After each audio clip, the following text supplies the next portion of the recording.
नमस्कार दर्शक बंधु आपन को पुणी थे वेलकम करुच्ची मोर यूट्यूब चैनल मितुराणी को।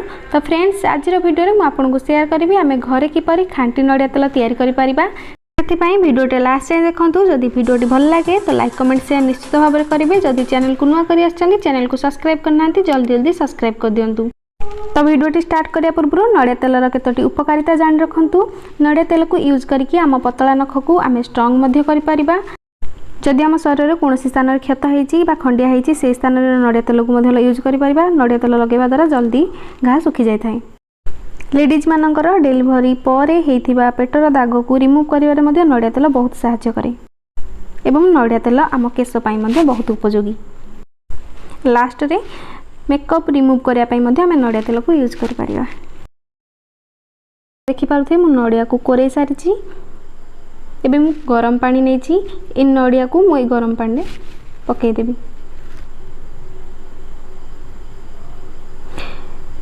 गरम पानी में मुझे पकई कि गरम पानी में पकेवा द्वारा नड़ियार रस गुड़िक जल्दी बाहर को बाहर थाए।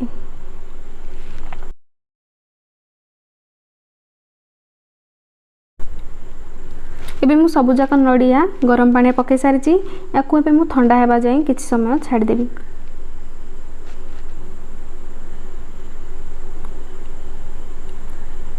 एबे भी उषुम अच्छी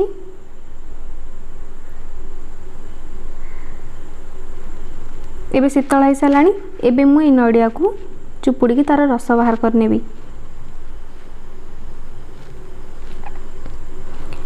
भल भाव चुपुड़ी तार रस निगाड़ी ने कारण से ही आम नड़िया तेल प्रस्तुत हो।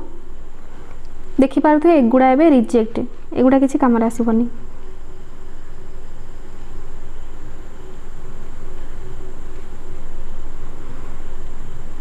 भल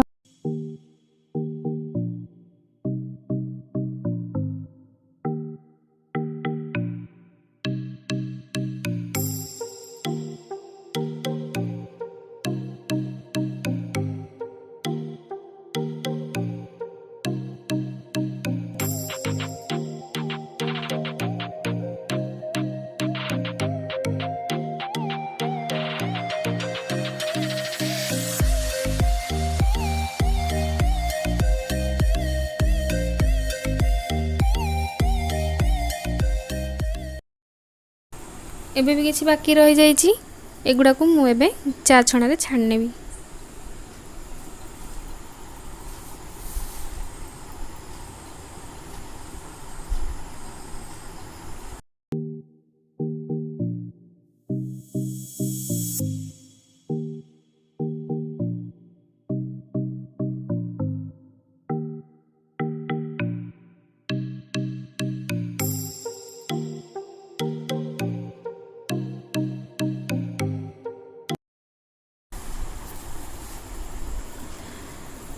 सब जगह रस बाहर कर सारी या चुली बसई सारी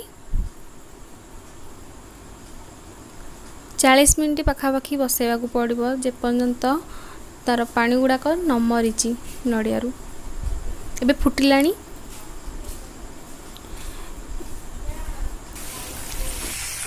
सब जगह पानी मरी सारा एबे तेल गुड़ाक प्रस्तुत हो सारा। एक कड़े थी एगुड़ाक आप खाईपर। एबे तेल गुड़ा को मोटे पात्र रे ढाल नेबी। तो फ्रेंड्स देखिपे एगुड़ा हूँ खांटी नड़िया तेल आपको आप शीत दिने यूज करें। आशा करुच्ची भिडियोटी आपन हेल्पफुल रहिबा। जदि भिडियोटी भल लगी लाइक कमेंट शेयर निश्चित भाव में करेंगे। यदि चैनल को सब्सक्राइब एपर्यंत भी करना तो दर्शक बंधु जल्दी जल्दी सब्सक्राइब कर दिंतु।